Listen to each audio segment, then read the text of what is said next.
ऐवजी बॅलेट पेपरवर निवडणुका घ्या, काँग्रेस सेवा दलाचे अध्यक्ष रघुवंश यांनी जिल्हाधिकारी कार्यालयात दिले निवेदन. धुळे.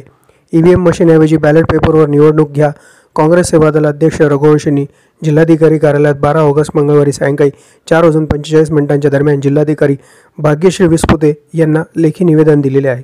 दिलेल्या निवेदनात नमूद करण्यात आले आहे की जर ईव्हीएम मशीनसोबत व्हीव्हीपॅट वापरणार नसाल तर निवडणुका बॅलेट पेपरवर घ्या. बॅलेट पेपरमुळे मतदारांना पारदर्शकतेचा व सुरक्षिततेचा विश्वास मिळतो. निवडणुकीचे विश्वासार्हता ही लोकशाहीच्या बळकटीसाठी आवश्यक आहे. निवडणूक आयोगाने मतमोजणीची कठीणता हा मुद्दा सांगितलेला आहे, परंतु लोकशाही, पारदर्शकता व विश्वास ही प्राथमिक जबाबदारी आहे. म्हणून बॅलेट पेपरवर निवडणुका घेण्याचा निर्णय घ्यावा हीच जनतेची व काँग्रेस सेवा दलाची एकमुखी मागणी आहे.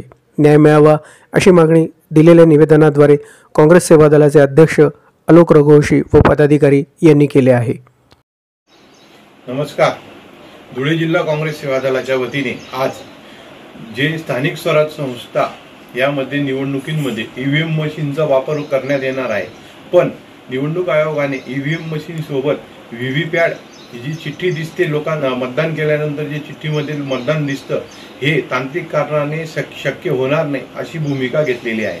आमची निवडणूक आयोगाला आज आम्ही निवडणूक आयोगाला विनंती केलेली आहे की निवडणुकीला व्हीव्हीपॅट जर लावणार नसाल तर स्थानिक स्वराज्य संस्थेच्या निवडणुका या बॅलेट पेपरवर घेण्यात याव्यात ही विनंती केलेली आहे. राज्य निवडणूक आयोगाला देखील आम्ही आज पत्र पाठवलेले आहे व जिल्हाधिकारी मॅडम यांनाही पत्र आज दिलेले आहे. धन्यवाद.